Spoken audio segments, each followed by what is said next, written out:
does not make sense. And just to add a voice on that thing for lost interest on what is it called? The amount we are paying in interest in different entities, especially KeNHA. I feel like it's malicious. It is malicious.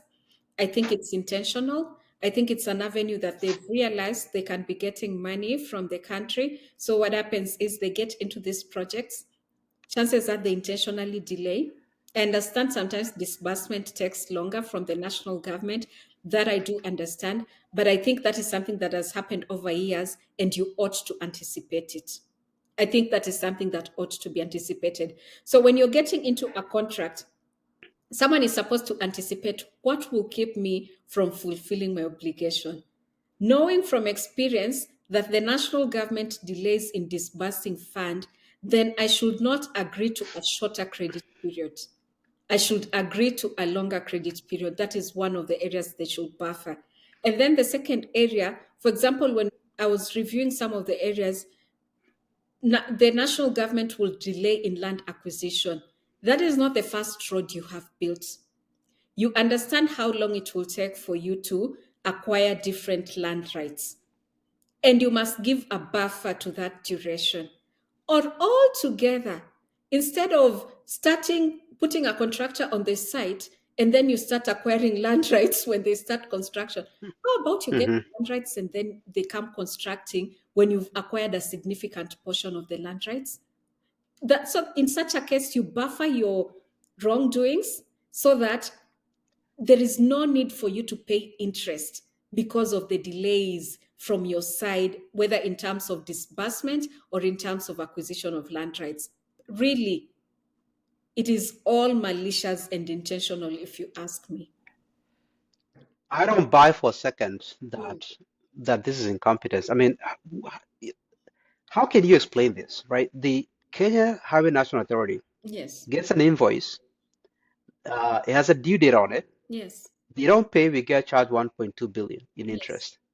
The same agency, Mm. the same year, gets another invoice. Mm. It has a due date on it. They don't pay, we get hit with 756 million in interest. Mm. The same agency gets another invoice. They don't pay on time.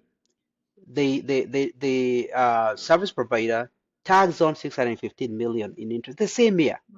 Wow. The same agency again gets an invoice. Mm. We don't pay on time. 657 million is added. This is the invoice that I was talking about, existed even the year before that. So we end up getting charged 657 million one year. The next year, another cost of 657 million. And to this, there is an invoice that started off being 2 billion, and now we end up getting charged interest 856 million. Okay. I mean, and I know that these numbers are big, and Kenyans now are getting used to billions and billions, but Mhm. I want you to think about 856 million in Yeah. interest on just one invoice. Mm. And this interest could have been avoided if we had people that are not corrupt, if we Yes. had people that just, I mean, on average, I can go to any high school in Kenya and pick a D plus student in Form 2 or Form 3, and I give them this invoice and I tell them they are due by this date, and if you don't pay, we are going to incur Yes. 856 million, and they're going to run that function better than the government is doing. I Yes. don't buy for a second that our issue is incompetence. No. These issues, this is, and where is accountability?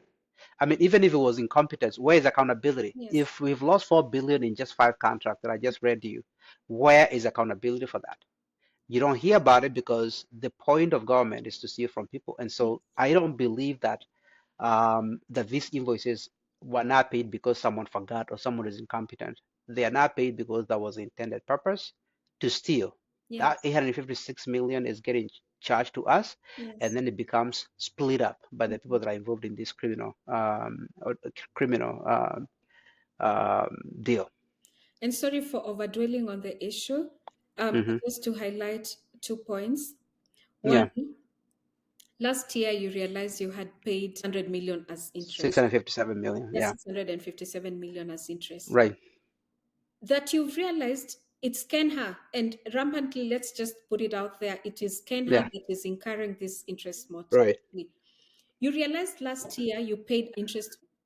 Hmm. The contracts you're signing this year, would you not put a lower interest rate because you realize this is actually a risk that can occur? Because when you're looking through contracts, you're like, oh, okay, I am accepting this risk. What is the Yeah. likelihood of occurrence? If it's the likelihood is lower, then now you take on that risk. But here Yeah. you know for a fact, previous years you have been paying interest, meaning it is a risk that would likely occur.